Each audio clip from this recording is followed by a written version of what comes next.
Assalamualaikum warahmatullahi wabarakatuh.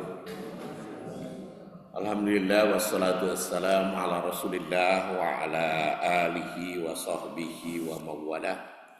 Amma ba'du fa ya ibadallah usikum wa iyaya bitaqwallah fa innal jannata wa indat liman ittaqah.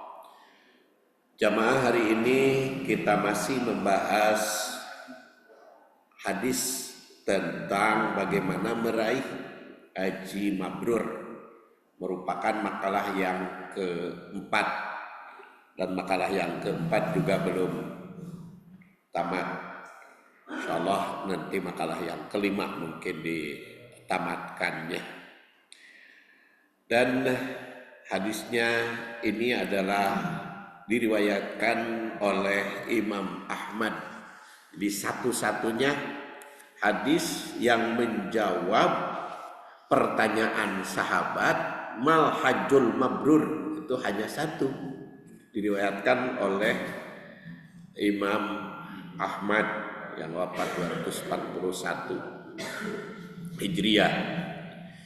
Rasul bersabda, al hajjul mabrur laisa jazaa'un ilal jannah. Qalu, maka para sahabat bertanya, ya Nabi Allah, wahai Nabi, mal hajjul mabrur, apa itu haji mabrur itu?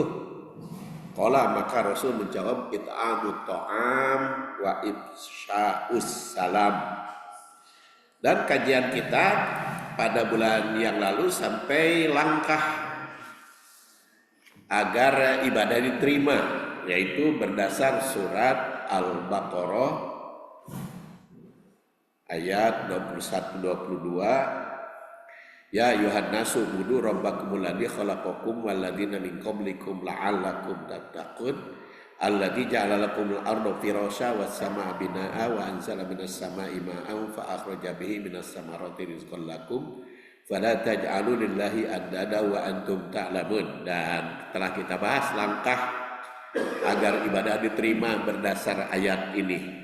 Yang kita soroti sekarang ini ada di dalam pengunci ayat, di situ la'allakum tattaqun. Itu jelas segala ibadah itu ada sasaran atau target antara.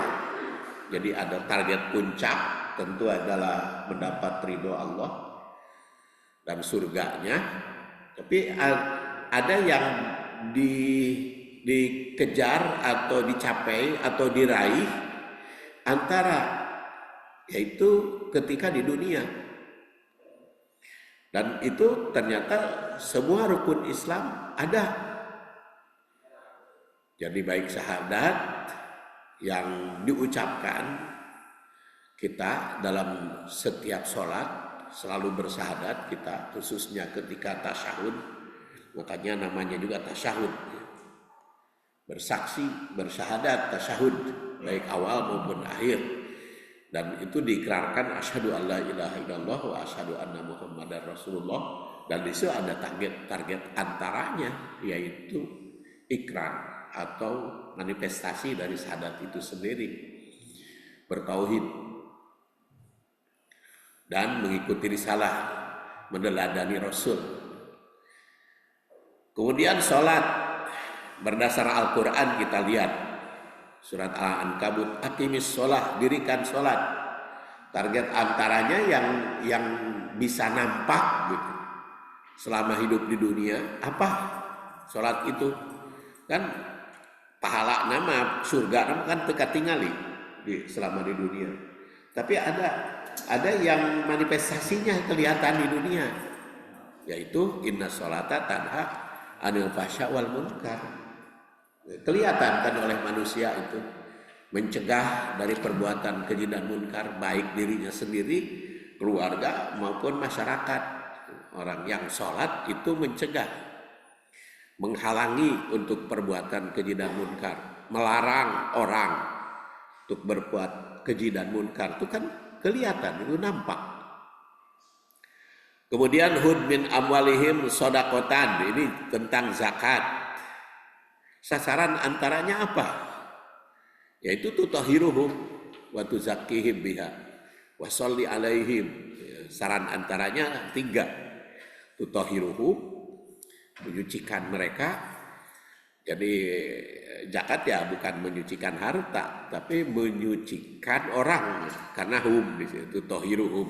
Hum orang, bukan harta yang disucikan oleh zakat.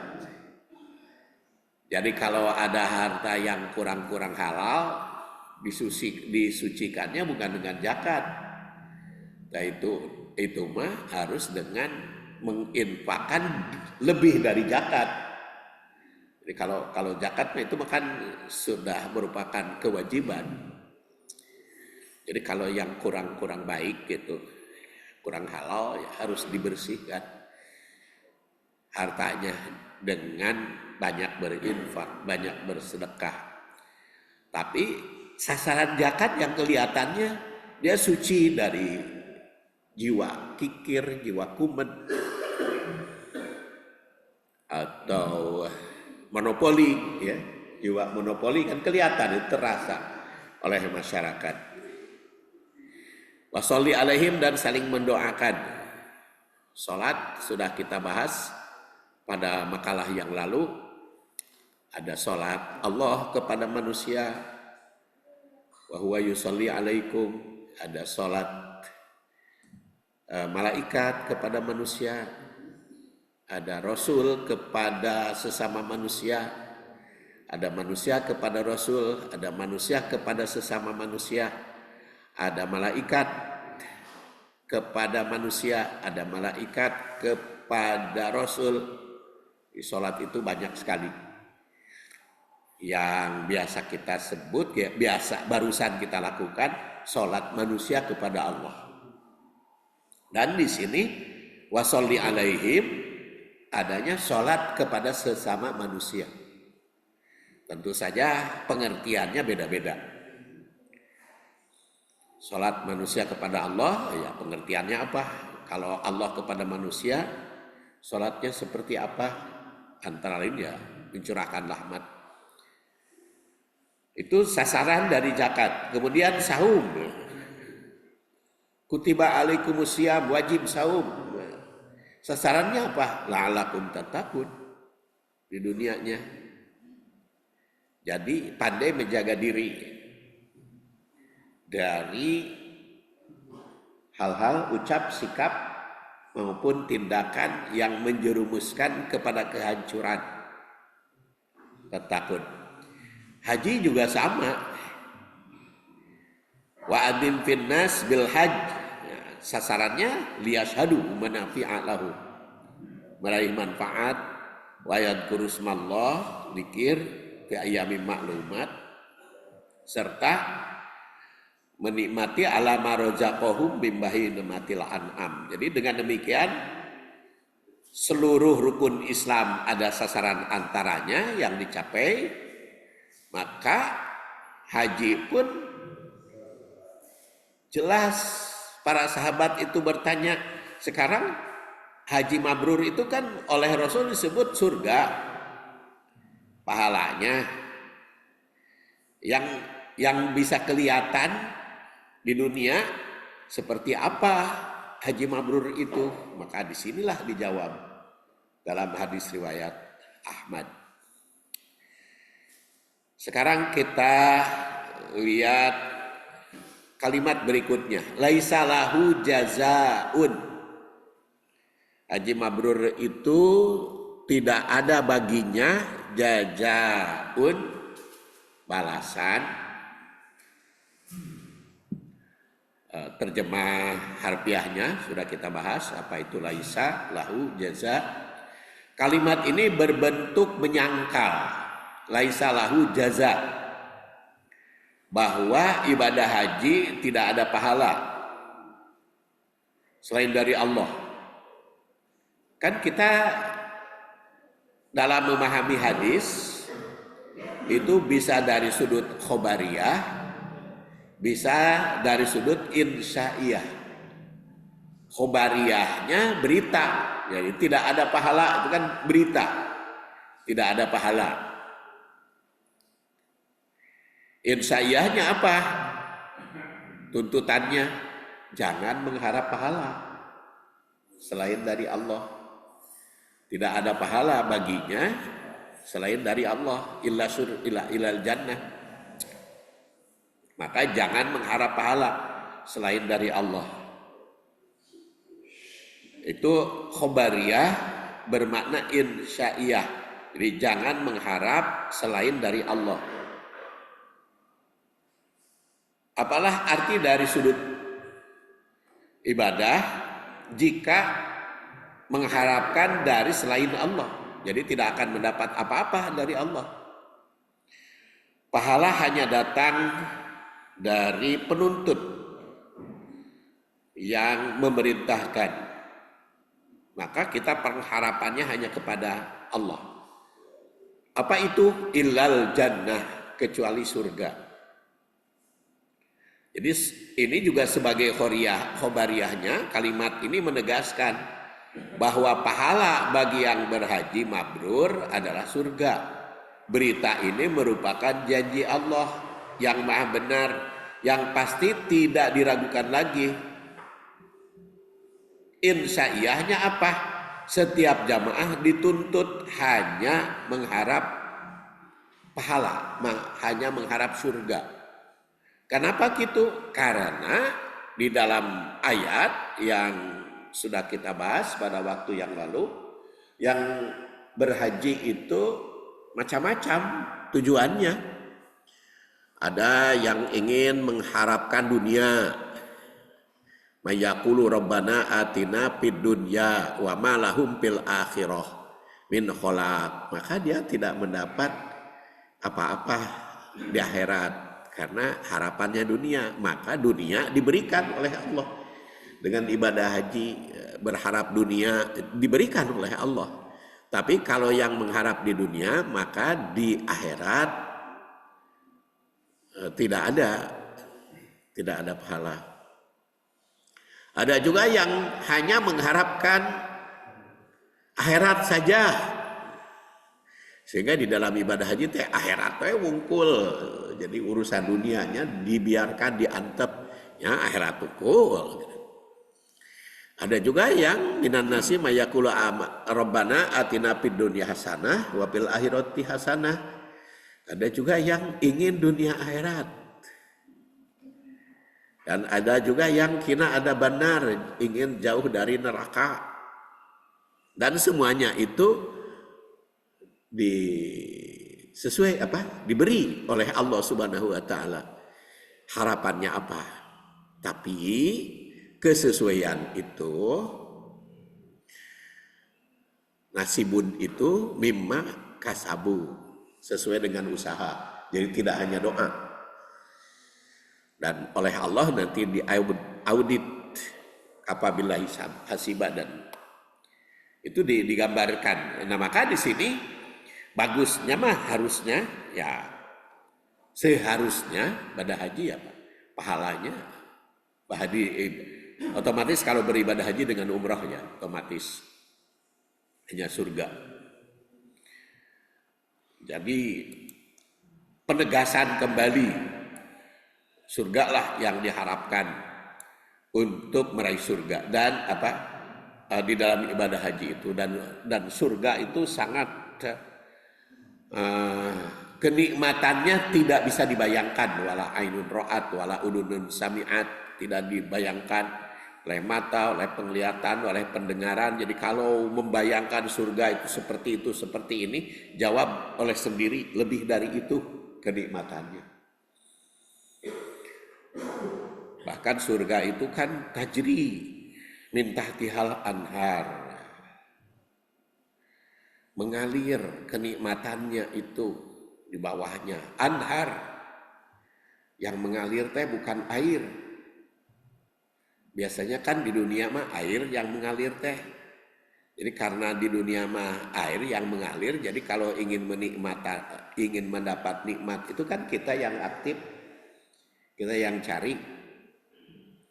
Kalau ingin mendapat nikmat makan, nah, kita cari makanan.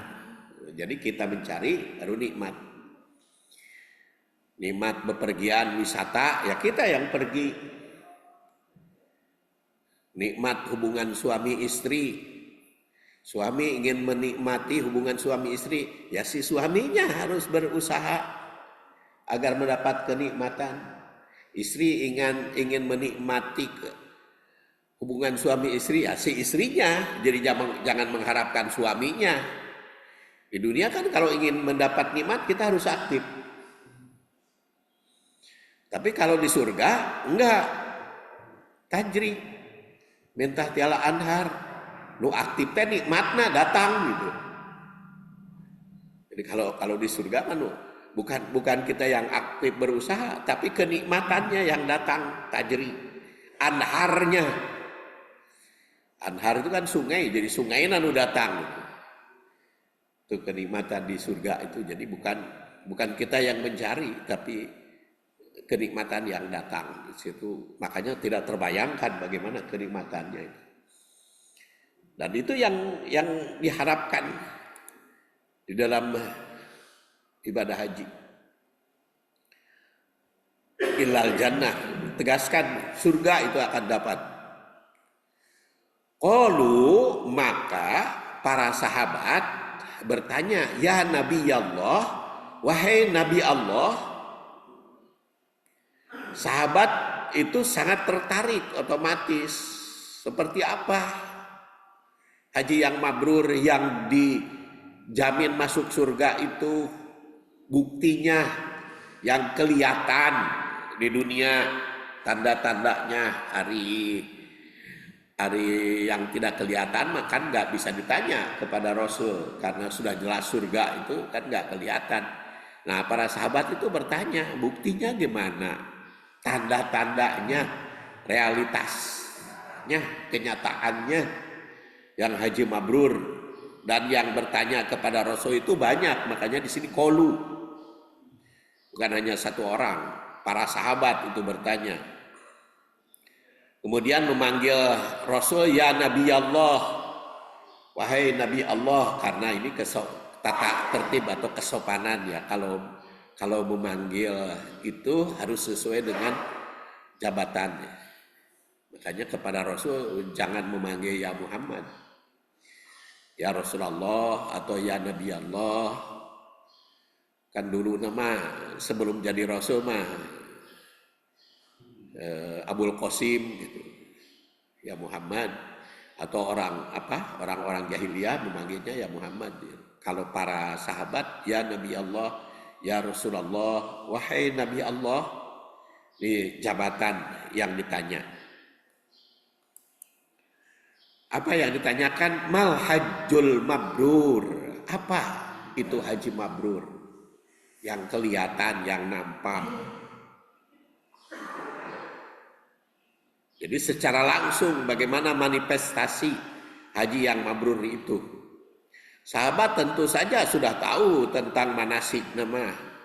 Karena kan sudah diajarkan manasik nama, bagaimana praktek ibadah haji. Karena kan sudah dijelaskan dalam hadis, hudu anni manasikakum. Kalau ingin haji mabrur ya ikuti manasiknya, manasik Rasul. Tetapi bukti selanjutnya seperti apa? Karena dalam haji wada itu sudah jelas. Jadi yang ditanyakan di sini bukan cara manasik atau ritual, tapi manifestasi dari ibadah haji yang mabrur itu. Tanda orang yang ibadah haji mabrur dalam perwujudan kehidupan sehari-hari. Maka Rasul tentu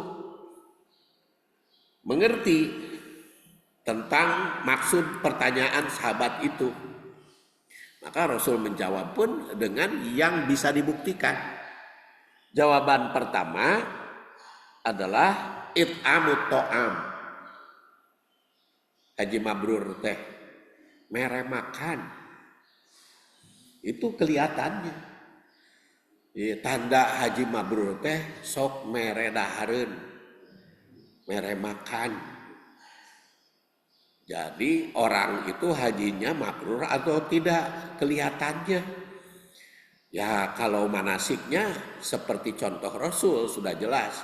Sekarang buktinya pulang dari haji seperti apa? Tawe berehan teu pulang haji. Sok mere dahar teu ta eta. Mere makanan teu. Makanya jawaban Rasul itamu to'am. Eta nu sok mere makan. Yang haji mabrur teh. Jadi dermawan gitu. Jadi kalau dermawan mah bukan hanya zakat, zakat mah bukan dermawan, zakat mah ada kewajiban itu mah. Justru suka neraktir makan. Haji mabrur. Jadi memberikan makanan kepada sesama umat merupakan perbuatan baik karena sebagai pemberi. Jadi kalau Pak Prabowo memprogramkan makan, cuman bedana ai Prabowo mah memberi makanan tina anggaran belanja negara, jadi eta mah dari rakyat diambil, dikelola, diberikan lagi kepada rakyat. Ari ieu mah it'amu ta'ama tina uang sendiri. Ya, uang pribadi. Jadi bukan berdasar anggaran belanja negara, tapi it'amu ta'ama memberi makan. Jadi pulang haji teh otomatis jadi dermawan. Kalau dermawan ya harus punya harta kan. Jadi pulang haji kudu kaya tuh. Iya. Jadi harus maju juga usahanya. Ya, karena kalau tidak kaya ya gitu, menggunakan harta orang diberikan lagi. Jadi anggaran it'amu ta'am. Jadi bagaimana mungkin bisa memberikan makanan kepada sesama kalau tidak memiliki kekayaan? Dan pemberi itu melambangkan tangannya melambangkan derajat tertinggi. Rasulullah SAW bersabda, al-aidi salasa, tangan itu ada 3. Pertama, fayadullah al-ulya. Yang pertama adalah tangan Allah yang maha tinggi itu derajatnya. Yang kedua, wayadul mu'ti, ya, yang memberi. Jadi derajatnya itu di bawah Allah yang maha tinggi. Nah, pemberi itu yang kedua derajatnya. Yadul mu'ti allati taliha. Baru tangan yang ketiga itu paling rendah, yaitu yadus sa'il, peminta. Bukan penerima, ari nerima mah ente turun derajat ari menerima pemberian mah. Yang minta sumbangan. Coba sekarang Indonesia, jamaah haji Indonesia itu rata-rata 1 tahun itu yang berumroh ada 2 juta orang, Pak. Yang berumroh itu 1 tahun. Ini mah kalau rata-rata saja dari jamaah umroh itu mengeluarkan biaya 30 juta kali 2 juta kan 600 triliun ya. Itu yang biaya umroh yang digunakan oleh kaum muslimin Indonesia. 1 tahunnya 600 triliun. Padahal di Indonesia masih banyak orang miskin. Masih banyak yang kelaparan. Masih banyak yang tidak mampu bayar sekolah. Masih banyak itu jambatan yang ambruk kan. Sekolah naon ngaranna teh?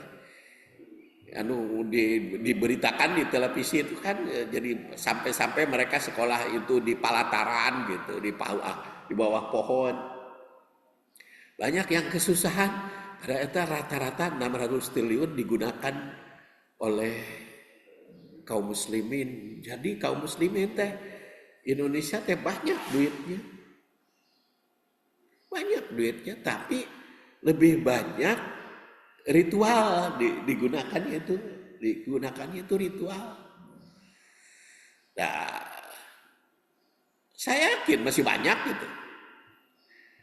Masih banyak yang kelaparan, masih banyak yang kalau kalau untuk membiayai kuliah aja, kuliah kuliah doktor umpamanya lah, kuliah doktor masuk UIN Sunan Gunung Jati itu kan cuma 67 juta dari pendaftaran sampai sidang terbuka itu biayanya 67 juta.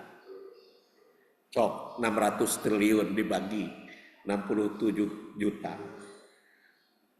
sabaraha jutawan sabaraha urangeun keur kuliah.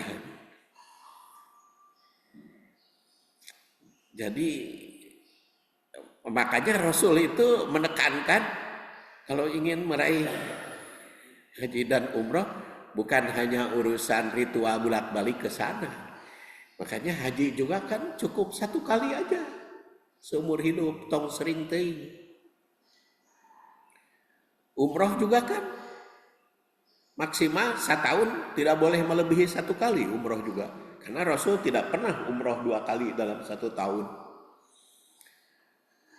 Dan cuma 4 kali Rasul juga umrohnya.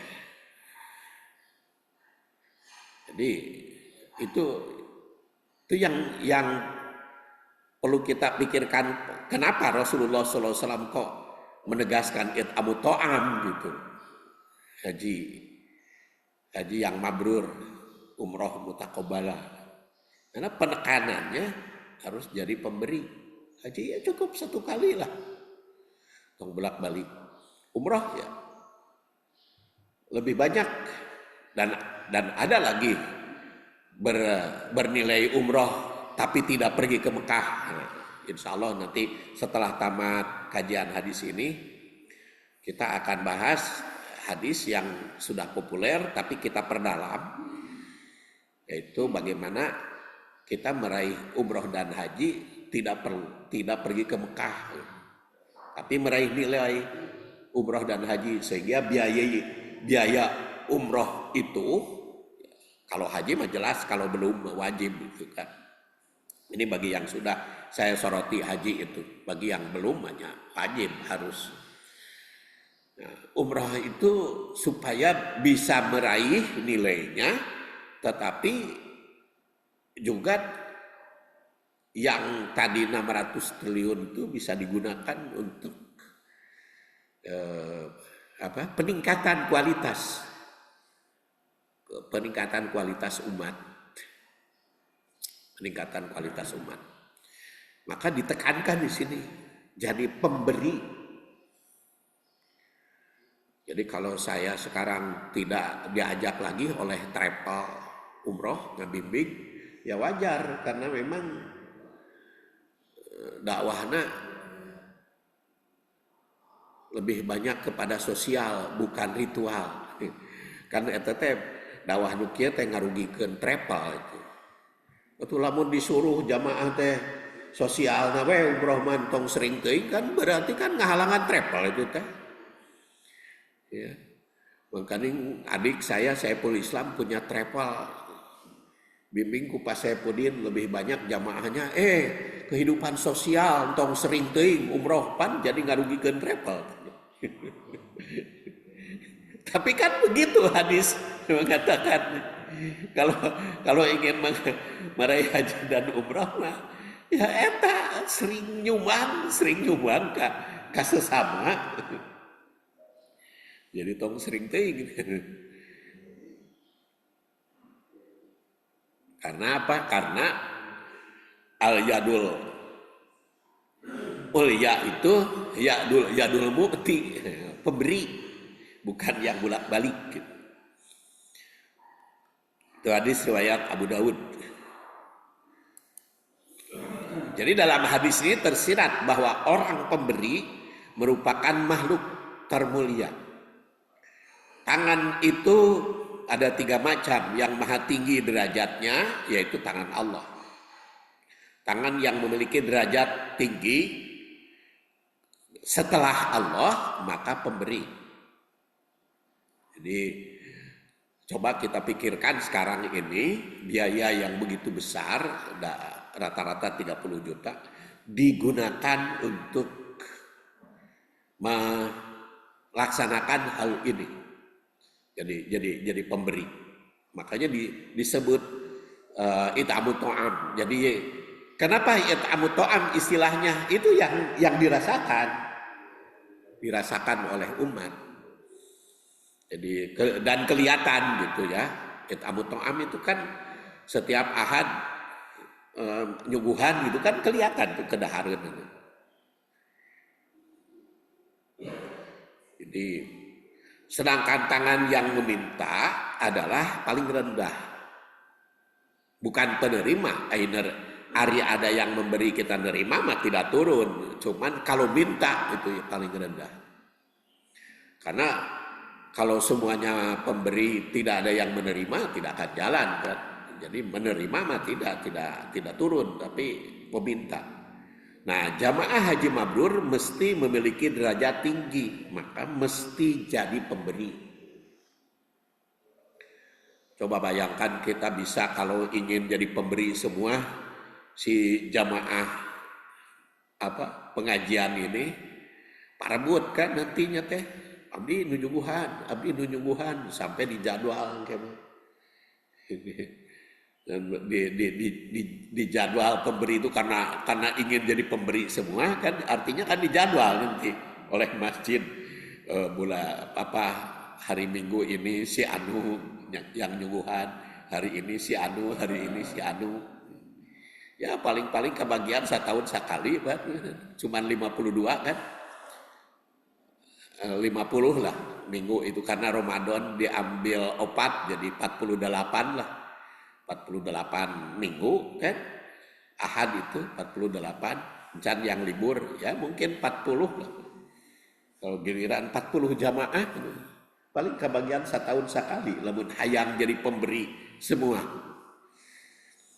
konsumsi pengajian belum lagi seperti kita bahas pada waktu yang lalu kan daging kurban itu bisa diawetkan bisa makan daging terus itu pemberi. Oleh karena itu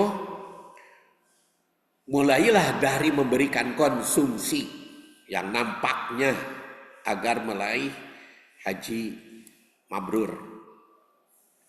Yang kedua, wa ifsa'us salam, menyebarkan salam. Salam merupakan lambang perdamaian abadi yang disampaikan sesama muslim. Setiap bertemu sesamanya, muslim menyampaikan salam perdamaian. Islam adalah agama perdamaian. Bahkan perang saja di dalam Islam itu demi menegakkan perdamaian. Kenapa Hamas memerangi Israel? Karena Israel berbuat dolim. Maka perang ke Israel itu dalam rangka perdamaian. Kenapa Hizbullah Libanon juga ikut menyerang atau Haiti, Yaman ikut menyerang ke Israel? Karena dia mengganggu perdamaian. Jadi Islam itu demi perdamaian. Sekarang Syekh Nayehnya dibunuh di Iran, saya ada curiga. Kenapa curiga?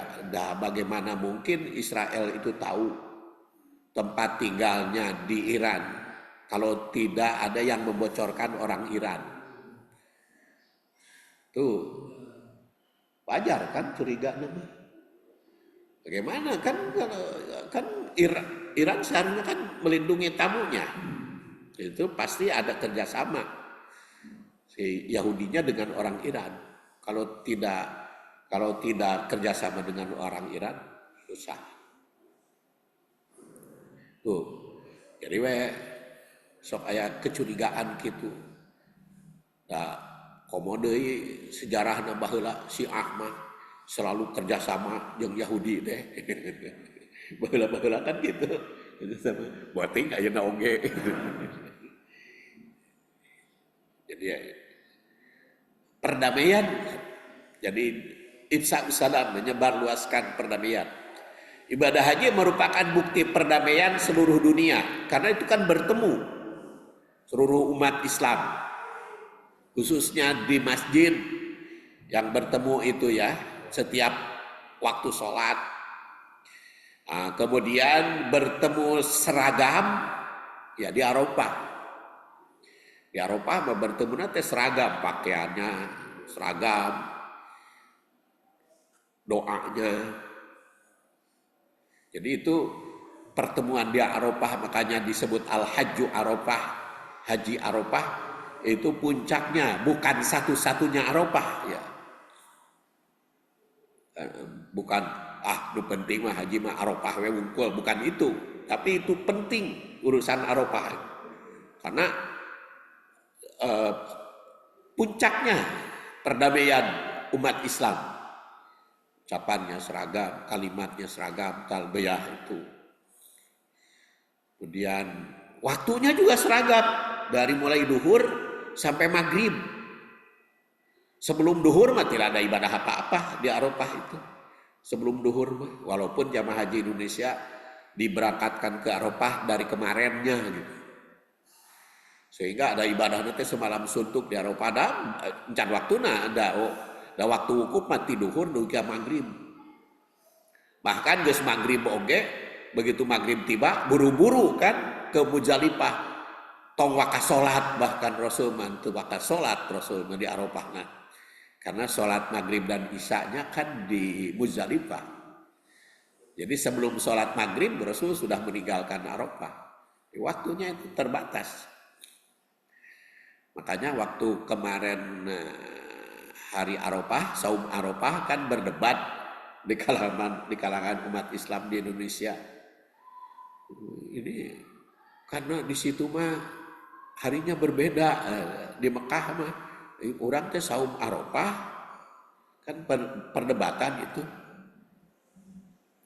apa hari Sabtu apa hari Ahad kan perdebatan karena di sana Arafahnya Sabtu, kita Senin lebarannya jadi Ahad kan berdebat kalangan umat.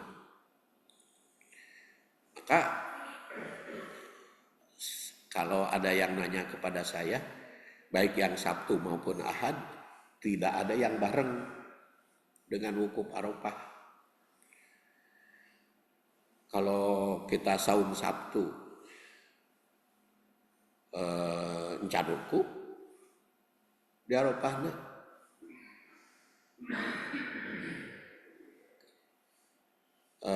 Kalau kita saum Ahad nggak selesai wukufna. Jadi teu aya nu bareng sareng wukuf saum di Indonesia mah. Jadi jangan dipersoalkan kalau begitu mah. Ya tanggal 9 aja. Ya kembali tadi. Ifsa'us salam. Jadi wukuf di Arafah itu puncaknya.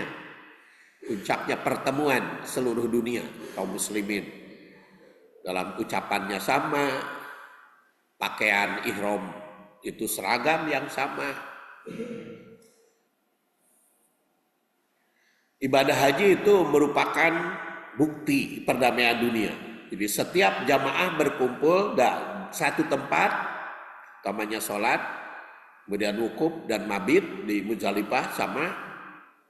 Mereka menggunakan gerakan yang sama dalam sholat, bahasa yang sama.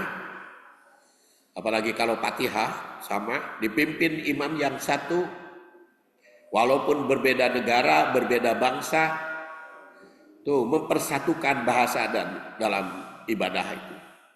Hendaklah mewujudkan itu Ifsa'us salam, mewujudkan perdamaian, ukhuwah Islamiyah. Itu bukti hajir mabrur. Menyebarluaskan salam perdamaian itu melambangkan ukhuwah Islamiyah dalam segala aspek kehidupan. Jaminan bagi ukhuwah Islamiyah menuju masuk surga dengan aman.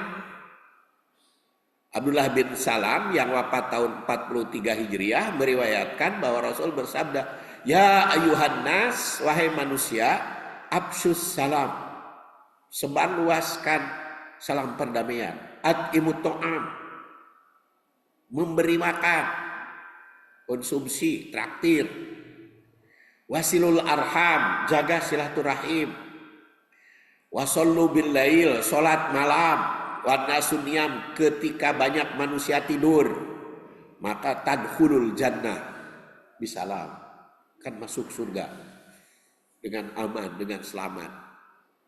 Jadi hadis ini menjanjikan setiap mukmin pertama menyebarluaskan salam, memberi makan atau konsumsi, menjalin silaturahim, sholat malam atau tahajud atau witir di malam hari. Ketika banyak orang tidur, maka akan masuk surga dengan aman dan selamat. Pengertian salam, yang pertama ifsa'us salam, itu kan sebagiannya sudah saya bahas pada waktu yang lalu, ditinjau dari sudut bahasa.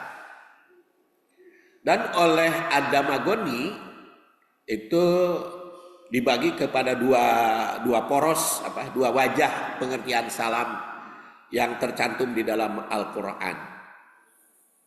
Ada dari salam al-Islam, ada dari salam salamat.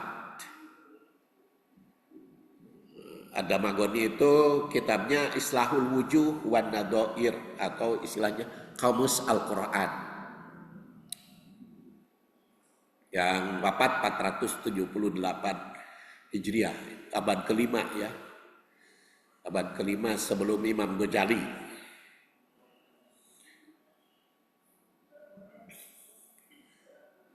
Yang pertama ditinjau dari sudut salam al-Islam. Mana yang pertama? Al-Ikhlas. Jadi menyebarkan salam, menyebarkan keikhlasan. Berucap dengan lisan, bertindak, berbuat, itu hanya mencari ridho Allah, ikhlas.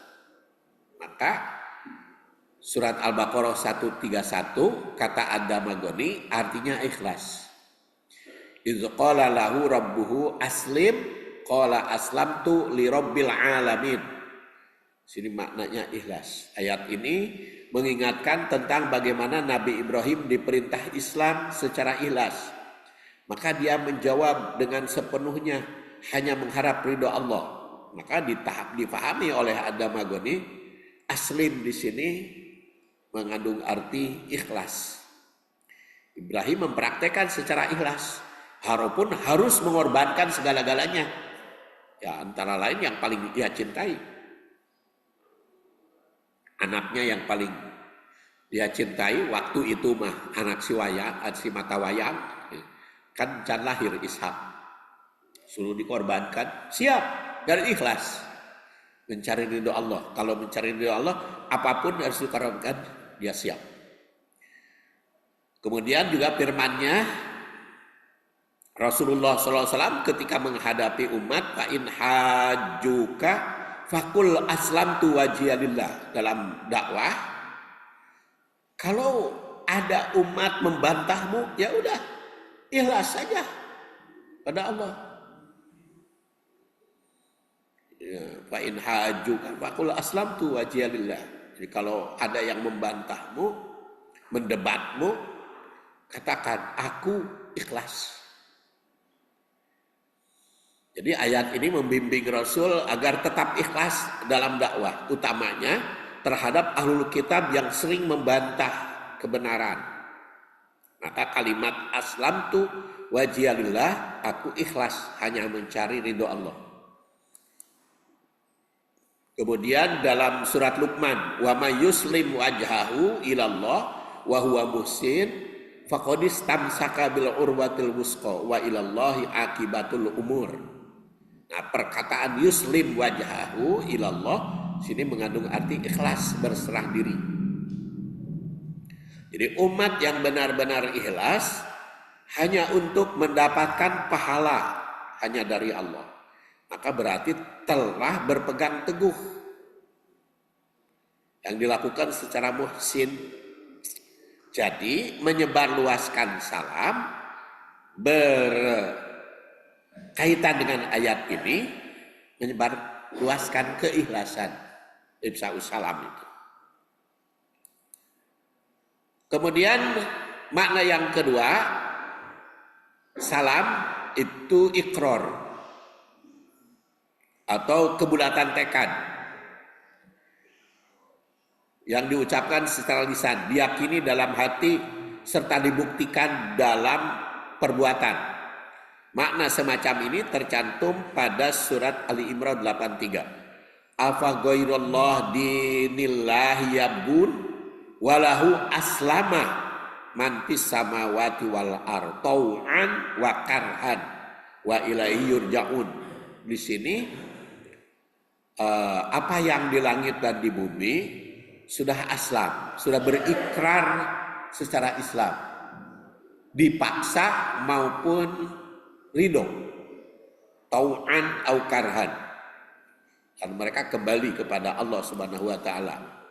Jadi dengan ada bertanya, ayat ini mengecam orang yang memilih agama selain Islam, padahal apa yang ada di langit dan bumi sudah menyatakan diri berikrar memeluk Islam. Jadi perkataan aslama mengandung arti ikrar dalam ayat ini, Islam. Kemudian juga di dalam surat Al-Hujurat, qalatil a'rab amanna qul lam tu'minu walakin qulu aslamna.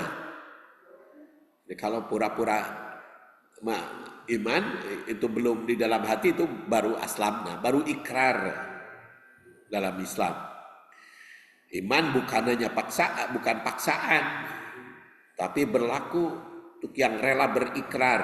Jika ada orang berikrar penuh kepura-puraan, maka tidak akan diterima sebagai mukmin. Inilah orang dusun Arab yang ditegur, baru aslamna. Kemudian juga di dalam ayat ini, islamihim, itu baru ikrar.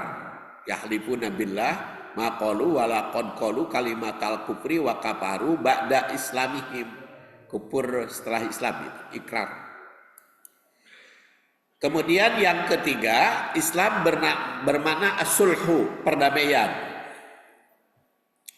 Antara lain tercantum pada surat Al-Anfal ayat 61. Wa in janahu lis-salmi fajnah laha wa tawakkal 'ala Allah. Nah, jika orang kafir lebih condong pada pendamaian, maka setiap mukmin mesti mengabulkan pendamaian. Nah, di sini ifsa'us salam, menyebar luaskan perdamaian, sulhu, ifsa'us salam. Kemudian Islam pelaksanaan syariah. Seperti di dalam firman Allah, ya ayyuhalladzina amanu udkhulu fisilmi kafah. Nah, fisilmi ini dalam syariah, pelaksanaan syariah. Orang yang sudah masuk Islam harus sepenuhnya melaksanakan syariah Islam secara kafah. Jadi salam, perkataan salam di sini mengandung arti pelaksanaan seluruh syariat Islam yang bebas dari hutuwati syaitan. Kemudian salam juga bukan hanya dari tadi Islam dalam arti yang arahnya ada beberapa tadi, juga ada salam dari jalur lain, kata Ad-Damagoni. Pada 5 arah wajah itu mengandung susunan kalimat sebagaimana uraian berikut. Umpamanya Islam dari asma Allah, salamun. Assalam itu nama Allah. Wallahul ladzi la ilaha illa huwa al-malikul qudus. Assalam, nama Allah. Jadi ifsa'us salam, menyebar luaskan salam, menyebar luaskan asma Allah serta penerapannya tentu. Kemudian assalam bermakna al-khair, itu berarti kebaikan. Jadi menyebar luaskan salam, menyebar luaskan kebaikan.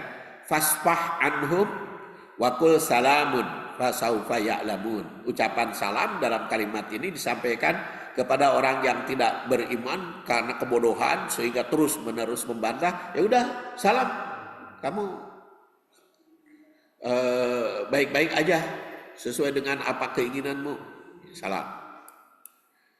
Kemudian ibadur rahman juga Ibadur Rahman itu salaman kepada orang yang bodoh kan. Tidak usah pusing-pusing ting kepada orang yang bodoh, ya udah salam selamat aja lah kamu sesuai dengan apa yang diperbuatmu. Kemudian salam juga as-sana al-hasan, pujian, seperti salamun ala Ilyasin. Kemudian salam bebas dari bencana, seperti Allah memberikan kepada Nabi Ibrahim, kulna ya nar kuni bardan wasalaman ala Ibrahim, membebaskan dari ancaman. Salam. Kemudian salam tahiyah, penghormatan, seperti kita masuk rumah siapapun. Faidah dakhaltum buyutan, buyutan itu rumah-rumah banyak. Fasallimu, salamlah, itu salam tahiyat, penghormatan. Walaupun di imah uwah sasaha, Bapak masuk rumah, di rumah kosong, salam. Assalamualaikum. Jadi bukan hanya ada orang, tidak ada orang pun, karena buyutan di sini. Jadi kalau makanya mengandung makna, kalau salam kepada rumah sendiri itu selamatnya kepada kita sendiri, penghormatan. Bahkan di sini dikatakan fasallimu ala anfusikum, sampaikan salam pada diri. Jadi anfus itu dalam bentuk jamak yang mencakup diri sendiri dan pihak orang lain, dan salam ini diucapkan kita setiap tasahud kan. Assalamualaikum ayuhan nabiyyu wa rahmatullahi wabarakatuh, itu kepada Nabi. Assalamu alaina, pada kita, wa ala ibadillahi solihin, kepada semua. Ifsa'us salam.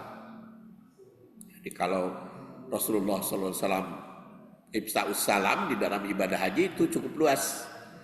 Dan di sini at-tahiyat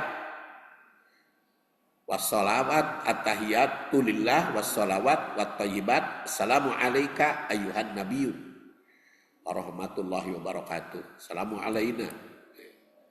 Dan insya Allah bersambung pada makalah yang kelima. Insya Allah. Saya kira cukup kajian kita hari ini. Kulan? Nah, salam Nusantara sekarang macam-macam. Macam-macam. Tapi kan sudah jelas di dalam hadis, la tubdi'u al-yahud wan nasara bisalam. Jangan mendahului Yahudi dan Nasrani dengan salam.